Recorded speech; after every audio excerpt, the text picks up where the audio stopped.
오늘날 전 세계에서 가장 유명한 박물관 중 하나인 영국 런던의 대형 박물관은 매년 수백만 명의 사람들이 찾는 문화의 성지입니다.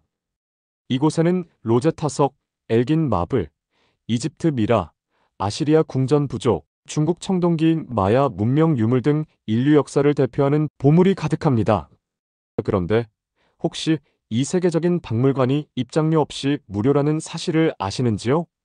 파리의 루브르 박물관이 1인당 17유로, 우리 돈으로 약 2만 5천 원 가까운 입장료를 받는 것을 생각하면 의아하게 느껴집니다. 왜 이렇게 방대한 소장품과 운영 규모를 가진 대형 박물관이 전면 무료를 고수하는 것일까요? 그 이유는 단순한 관대함이 아니라 18세기 계몽주의 시대부터 이어진 철학, 제국주의 시절의 정치적 계산, 그리고 현대에 와서도 지속되는 문화정책과 국제외교적 고려가 복합적으로 얽혀 있습니다. 대형 박물관의 역사는 1753년으로 거슬러 올라갑니다. 의사이자 수집가였던 한스 슬론 경이 평생 모은 7만여 점의 방대한 컬렉션을 사후 국가에 기증했는데 조건이 하나 있었습니다. 바로 모든 국민과 호기심 있는 외국인에게 무료로 개방할 것이었습니다. 당시 영국은 계몽주의 사상의 영향 아래 있었고 지식과 예술, 과학을 확산시키는 것이 국가 발전의 핵심이라는 생각이 강했습니다. 슬론의 조건은 영국 의회와 사회 지도층이 가진 시대정신과 맞아떨어졌고 대형 박물관 설립법에는 무료 개방이 명문화되었습니다. 이렇게 대형 박물관은 탄생부터 국민의 세금과 기증으로 만들어진 공공재였고 돈을 받지 않는 것이 당연하다는 원칙이 자리 잡았습니다. 하지만 무료 정책에는 또 다른 정치적 이유가 있었습니다. 대형 박물관의 소장품 상당수는 영국에서 출토된 자국 유물이 아니라 제국주의 시대의 식민지와 해외 각지에서 가져온 것들입니다. 고대 이집트, 그리스, 메소포타미아, 인도, 중국, 아메리카 문명의 유물들이 그 예입니다. 이 때문에 박물관계에서는 오래전부터 이런 이야기가 전해져 왔습니다. 소장품 중 자국 유물 비율이 낮기 때문에 유료화하면 도덕적 외교적 논란이 커질 수 있다는 설입니다. 돈을 받는 순간 당신들이 빼앗아온 문화재를 왜 우리가 돈을 내고 봐야 하느냐라는 국제적 비판이 더 거세질 수 있기 때문에 오히려 무료 개방이 정치적 부담을 줄이는 방법이 된다는 것입니다.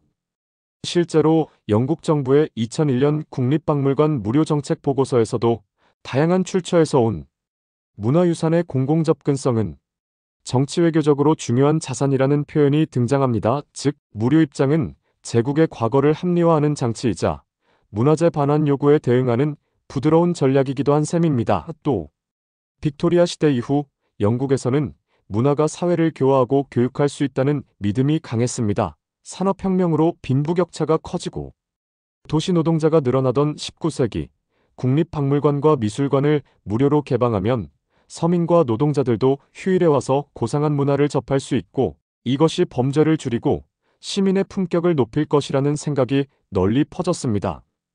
이러한 빅토리아 시대의 도덕주의적 문화 정책이 대형 박물관 무료 전통을 더욱 공고히 했습니다. 20세기에도 재정 위기와 정치적 변화 속에서 무료 정책이 위협받은 적이 있습니다. 1980년대 대처 정부 시절 국립박물관의 재정 자립을 요구하며 입장료 부과가 논의되었지만 대형 박물관은 강한 반대 여론과 문화계의 압력으로 이를 피했습니다. 결국 일부 특별전만 유료로 하고 상설 전시는 무료로 유지하는 절충안을 선택했습니다.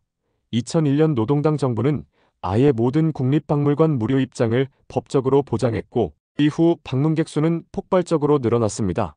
대형 박물관은 매년 500만 명 이상이 찾는 세계에서 가장 인기 있는 박물관 중 하나가 되었고 무료 정책은 관광 산업에도 큰 도움이 되었습니다.